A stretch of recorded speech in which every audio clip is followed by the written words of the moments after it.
우리의 삶 속에서 우리들이 하나님의 뜻과 하나님의 때를 분별해서 그것을 취하지 못하고 인생이 실패하는 사람들이 많습니다. 그러나 우리의 삶 속에 하나님의 뜻이 임하고 하나님의 때가 맞추어지면 우리의 심령 속에 몇 가지 뚜렷한 징조가 나타나게 됩니다. 이 징조를 보고서 하나님의 뜻이 나와 같이 하고 하나님의 때가 내게 임하였구나 하는 것을 내가 알 수가 있습니다. 그 첫째 징조로서 여러분 마음속에 이상하리 많지 놀라운 뜨거운 소원이 마음속에 일어난다는 것입니다.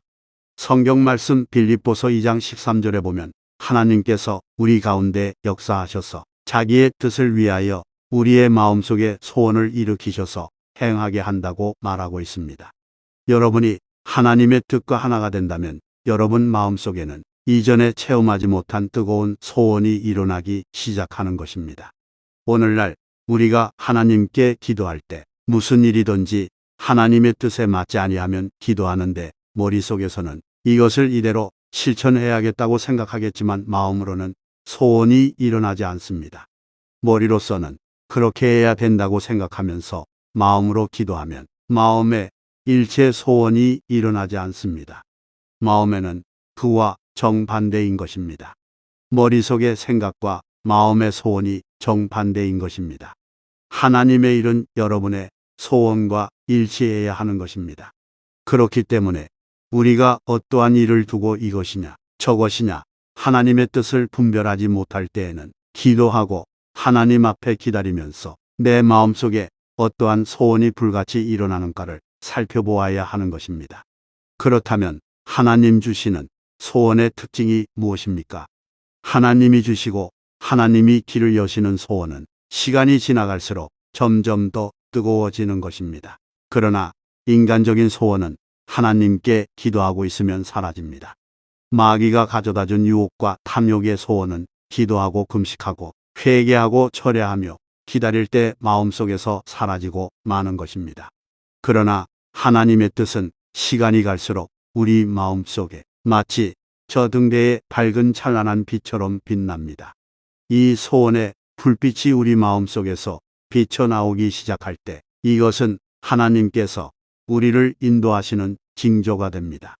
마음의 소원의 뜻이 성경에서 가르친 하나님 말씀에 어긋나지 않고 일치할 때 하늘을 지으시고 땅을 지으셨으며 세계와 그 가운데 모든 것을 주신 하나님께서 여러분과 함께 동행해서 하나님께서 위대한 기적을 나타내 주시는 것입니다. 그러므로 우리는 이 마음의 소원을 자세히 살펴보아야 하는 것입니다. 그래서 우리 마음을 성전 상고 계시는 하나님께서 당신의 뜻을 위하여 우리에게 소원을 일으켜서 행하게 하는 것을 우리는 잊어서는 안 됩니다. 이와 같이 우리는 우리 마음속에 일어나고 있는 이 하나님의 징조를 반드시 기다려야 하는 것입니다. 둘째 징조는 우리에게 그 일을 하고 싶은 용기가 주어지는 것입니다. 사람이란 어떠한 좋은 일이 있어도 용기가 없으면 그 일을 실천할 수가 없습니다. 좋은 사업을 할 수 있는 기회가 있어도 그 사업을 할 수 있는 마음의 용기가 생기지 않으면 모든 계산을 다 해봐서 모든 것이 완벽해도 그것을 못하고 맙니다. 인생의 성공 실패는 그 사람의 마음속에 얼마나 용기가 있어서 다른 사람이 감히 나아가지 못하는 것을 담대하게 나아가서 실천해 보느냐, 이것이 중대한 문제입니다. 그런데 하나님은 우리에게 소원만 일으키는 것이 아니라 우리가 그 일을 행하게 만들어 주시는 것입니다. 그러자면 우리 마음속에 전에는 할 수 없는 그런 용기를 마음속에 부어주십니다. 성경 말씀 가운데 보면 하나님께서 언제나 하나님 뜻을 보여주고 난 다음에는 그 뜻을 실천할 때가 오면 마음속에 초인적인 용기를 부어주십니다. 모세가 이스라엘 백성을 이끌고 이제 젖과 꿀이 흐르는 땅에 왔을 때 하나님께서 모세를 천국으로 데려가셨습니다.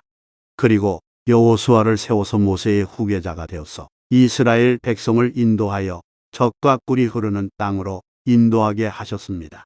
그러나 여호수아에게는 이것을 집행할 만한 마음속에 용기가 없었습니다.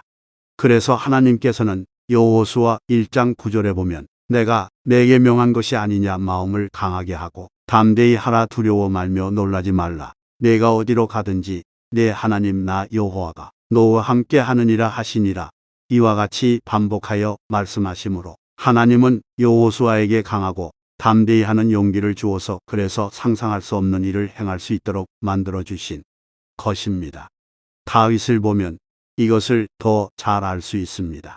블레셋 군대가 이스라엘을 침공해 와서 이스라엘 백성이 블레셋 군대를 마주쳐 나아가 싸웠습니다. 여기서 다윗은 하나님의 마음을 알았습니다. 이스라엘이 이방과 싸워서 이기는 것이 하나님의 뜻이었던 것입니다. 그러나 아무리 하나님의 뜻과 하나님의 때가 임해도 다들 용기가 없으니까 나가지 못합니다. 그러나 다윗에게는 하나님께서 놀라운 용기를 주셨습니다. 그래서 그는 말하기를 이 할례 없는 짐승 같은 사람이 감히 하나님의 군대를 모욕할 수 있느냐. 내가 나가서 저를 단칼에 베겠다 형들이 꼬집고 모든 사람들이 안 된다고 했는데 이 다윗 속에는 충천하는 용기가 생긴 것입니다.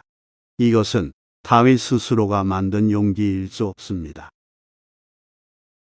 어떻게 하여 백전노장들이 겁이 나서 도망을 치는데 조그마한 소년 다윗 전쟁을 한 번도 안 해본 그 소년의 마음속에 이와 같이 놀라운 용기가 생길 수 있었겠습니까? 이것은 다윗을 통해서 골리앗을 치기 위한 하나님의 도움이 있었기 때문인 것입니다. 그래서 사무엘상 17장 45절에서 47절에 보면 다윗이 이렇게 말합니다. 다윗이 블레셋 사람에게 이르되 너는 칼과 창과 단창으로 내게 오거니와 나는 만군의 여호와의 이름 곧 내가 모욕하는 이스라엘 군대의 하나님의 이름으로 내게 가노라. 오늘 여호와께서 너를 내 손에 붙이시리니 내가 너를 쳐서 내 머리를 베고 블레셋 군대의 시체로 오늘날 공중의 새와 땅의 들짐승에게 주어 온 땅으로 이스라엘의 하나님이 계신 줄 알게 하겠고 또 여호와의 구원하심이 칼과 창에 있지 아니함을 이 무리로 알게 하리라. 전쟁은 여호와께 속한 것인즉 그가 너희를 우리 손에 붙이시리라. 이와 같이 우리 마음속에 아무리 뜨거운 소원이 일어나도 그러나 그 일을 할 수 있는 용기가 하늘로부터 주어지지 아니하면 우리는 아직 하나님의 뜻은 얻었어도 하나님의 때는 얻지 못한 것입니다. 우리 삶에 하나님의 뜻이 이루어질 셋째 징조로는 우리 안에 희생적 순종의 기쁨이 생기는 것입니다. 하나님께서 우리에서 소원을 일으켜 주시고 용기를 주시면 그 다음 세 번째 징조가 우리 마음속에 무엇이든지 이 일을 위한다면 내 있는 것 다 희생해도 좋다는 즐거움이 생겨나는 것입니다. 사람은 남이 강제로 시켜서 하면 안 하겠다고 울며 붑니다. 그러나 하나님의 뜻에서 하나님께서 역사하면 어떠한 희생을 해도 마음이 기쁩니다. 돈을 들이고 몸을 들이고 시간을 들이고 고통을 당해도 이것이 괴롭지가 않습니다. 그래서 성경은 예수 그리스도께서도 그와 장차 다가올 큰 기쁨을 위하여 십자가의 고난을 참았다고 말한 것입니다. 십자가의 고난일지라도 앞으로 다가올 기쁨 때문에 능히 참을 수 있는 힘이 예수 그리스도께 주어졌다는 것입니다. 오늘날 그렇기 때문에 주님의 뜻이 같이 한 사람은 그 마음속에 기쁨을 잃어서는 안 됩니다. 기쁨 없이 하는 수 없이 죽도 살도 못해서 억지로 나아가는 것은 그것은 주의 뜻을 아직 얻지 못한 사람인 것입니다. 그러나 주의 때가 우리 속에 임하면 얼마나 마음속에 즐거워지는지 그래서 피곤하고 괴롭고 고통스러운 것이 하나도 고통스럽게 여겨지지 않습니다. 그 다음 네 번째 징조가 있습니다.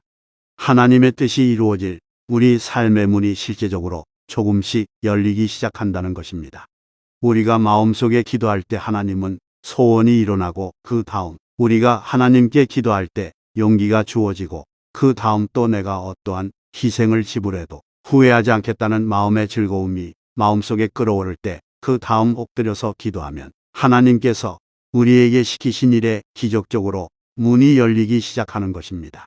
하나님과 함께 동행하는 데는 인간의 수단과 방법과 인간의 힘으로 피투성이가 되어서 안 열리는 문을 발길로 차고 억지로 열고 이러한 것은 하나님 뜻으로 하는 것이 아닙니다. 하나님과 함께 동행하는 사람도 물론 첩첩산중이 다가옵니다. 어려운 문제가 앞으로 첩첩이 쌓여 있습니다. 그러나 하나님께서 그 천사를 우리 앞서 보내주셔서 우리가 하나님과 함께 동행하면 기도하면 그 많은 문제에도 불구하고 기적이 일어나기 시작합니다. 차차 기적의 문이 열리는 것입니다. 모세가 이스라엘 300만 백성을 거느리고 애굽에서 나와 젖과 꿀이 흐르는 가나안 땅으로 간다는 것은 인간으로서는 상상할 수 없을 만한 것이었습니다. 그러나 이스라엘 백성이 홍해수가에 왔을 때 거기에선 배도 없고 교량도 없었습니다. 그런데 애굽의 군대가 총동원해서 이스라엘을 사로잡으러 다가오는 것입니다. 이럴 때 이스라엘 모든 백성들은 모두 다 홍해에서 발을 뻗고 통곡하고 고함쳐서 말하기를 모세야, 우리가 애굽의 어느 곳에 무덤이 없어서 이곳에 와서 우릴 죽이려고 하느냐. 이렇게 모세와 하나님을 통해서 원망할 때 모세는 엎드려 하나님께 기도했습니다. 그러자 하나님께서 모세에게 곧장 문을 열어주신 것입니다. 모세야, 왜 내게 부르짖느냐. 너는 지팡이를 내밀어 홍해수를 갈라지게 하라. 그래서 모세가 지팡이를 내밀어서 홍해수를 향하며 홍해수가 갈라지기 시작한 것입니다. 그래서 이스라엘 백성들이 마치 물 가운데를 육지처럼 통과해서 건너편으로 가고 이것을 시도해서 따라오던 애굽 사람들은 물이 다시 덮쳐짐에 물에 빠져 다 죽은 것입니다. 이와 같이 불가능한 여러 가지 사건들이 우리 앞을 가로막아 들어오더라도 하나님께서 같이 하시면 희한하게 기도하면 문이 열리기 시작하는 것입니다. 광야를 생각해 보십시오. 물도 없죠. 양식도 없죠.